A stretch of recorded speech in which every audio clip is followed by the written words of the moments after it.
എല്ലാ തൊണ്ടവേദനയും ടോൺസിലൈറ്റിസ് ആയിരിക്കണം എന്നില്ല. പക്ഷേ ടോൺസിലൈറ്റിസിൻ്റെ മെയിൻ ആയിട്ടുള്ള ഒരു സിംറ്റമാണ് തൊണ്ടവേദന എന്ന് പറയുന്നത്. തൊണ്ടയിൽ വീക്കം, ഭക്ഷണം ഇറക്കാനുള്ള ബുദ്ധിമുട്ട്, സൗണ്ടിൽ ചിലപ്പോൾ വ്യത്യാസങ്ങൾ വരാം, അതുപോലെ വായ്നാറ്റം, കഴുത്തിലുള്ള കഴലുകളിൽ വീക്കം വരാം, ചെവി വേദന, പനി, തലവേദന മുതലായിട്ടുള്ള സിംറ്റംസ് ഒക്കെ ഇതിൻ്റെ കൂടെ കാണാറുണ്ട്. നമുക്ക് വീട്ടിൽ തന്നെ ടോൺസിലൈറ്റിസ് ആണോ എന്ന് ചെക്ക് ചെയ്ത് നോക്കാവുന്നതാണ്. നമ്മളൊരു കണ്ണാടിയുടെ മുന്നിൽ പോയി നിൽക്കുക, വായ മാക്സിമം തുറന്നു പിടിക്കുക, നാവ് ഉള്ളിൽ തന്നെ ഇരുന്നോട്ടെ.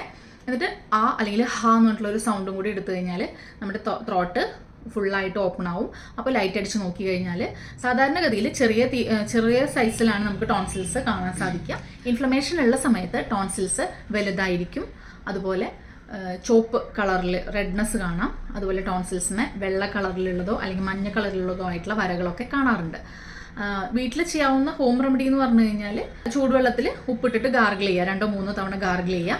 അതുപോലെ ആൻറ്റി ഇൻഫ്ലമേറ്ററി ആയിട്ടുള്ള മഞ്ഞൾ, ഇഞ്ചി, വെളുത്തുള്ളി, തേൻ മുതലായ കാര്യങ്ങളൊക്കെ കഴിച്ചു നോക്കാം. ഒരാഴ്ചത്തെ നിങ്ങളുടെ ഹോം ട്രീറ്റ്മെൻറ്റിന് ശേഷവും സിംറ്റംസ് അതുപോലെ തന്നെ നിൽക്കുകയെന്നുണ്ടെങ്കിൽ ട്രീറ്റ്മെൻറ്റ് എടുക്കാനായിട്ട് മടിക്കരുത്.